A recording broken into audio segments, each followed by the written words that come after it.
ஹோசூர் மற்றும் அதன் சுற்றுப்புற பகுதிகளில் கனமழை பெய்து வருகிறது.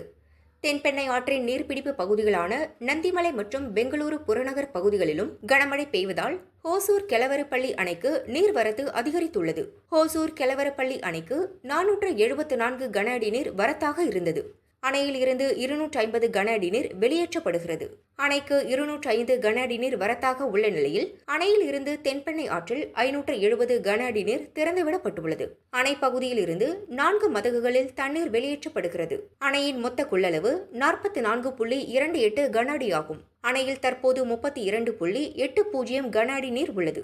மழைக்காலங்களில் கெலவரப்பள்ளி அணைப்பகுதி மற்றும் தென்பெண்ணை ஆறு ஆகிய இடங்களில் குவியலாக ரசாயன நுரைகள் செல்வது வாடிக்கையாக உள்ளது. இந்த ரசாயன நுரைகள் அணைப்பகுதியில் காற்றில் பறந்து செல்வதால் அப்பகுதியில் செல்லும் பொதுமக்கள் மற்றும் விவசாய தோட்டங்கள் பாதிப்புக்கு உள்ளாகிறது. கர்நாடக மாநிலத்தில் உள்ள தொழிற்சாலைகளில் இருந்து கழிவுகள் ஆற்றில் கலப்பதை தடுக்க வேண்டும் என விவசாயிகள் வலியுறுத்தி வருகின்றனர்.